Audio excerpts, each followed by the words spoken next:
a graveyard maintenance guy noticed that this one lady came into the cemetery once a week to put flowers on a grave. But he also noticed that when she left, she walked backwards all the way out of the cemetery to her car. He watched this happen for several weeks, and then finally he approached her and asked her and said, "Hey, I noticed you walk backwards out of the cemetery every time." He goes, "What's the deal with that?" She said, "Oh, that's my husband, that I buried a couple months ago, and he always said that I had a rear end that would make a dead man come back to life." She said, "I'm not taking any chances." The Nitty Gritty from Music City, 103.9 The Maverick.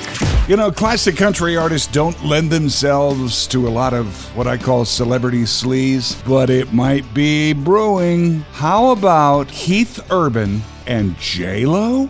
Yeah. According to an online report from Heat World, never heard of it, but in Heat World, they share that going way back to their collaboration working on American Idol together, the two kind of had a chemistry. They became really good friends. And now, as of late, both Keith and J-Lo have been leaning on each other, in their words, after their respective high-profile splits from Nicole Kidman and Ben Affleck, respectively. Now, at this point, it's still very much in the friend zone, but it's no secret. Keith has made no secret about the fact that he thinks J-Lo is drop-dead gorgeous. Problem is he doesn't have the stones to make the first move. Most of us guys can certainly relate to that. Whenever his friends tell him he should ask her out, he's always coming up with excuses. But one to keep your eye on for sure. And Keith, if you're listening, run the other way. Zach Brown and Mickey Guyton and their families competed against each other on last week's episode of Celebrity Family Feud. And Zach's team won, and when it came time for the Fast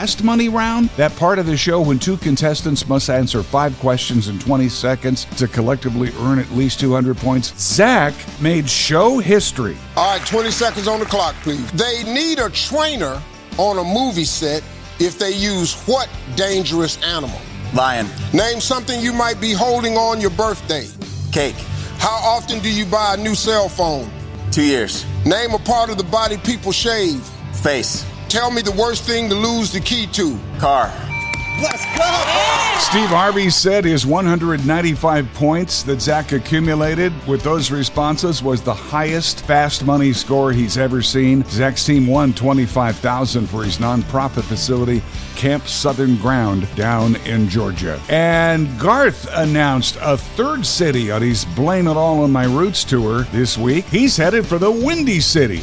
He'll play Allstate Arena in suburban Rosemont, Illinois, Friday, September 11th and Saturday the 12th. Tickets go on sale here right now this weekend, and they'll be the same price as every other venue, $153 after fees and taxes. Now, Chicago marks his third city after opening up here in the coming days at Gainbridge Fieldhouse in Indy, and in early September, he's got shows out in Denver. And there's your nitty-gritty from Music City on the Maverick.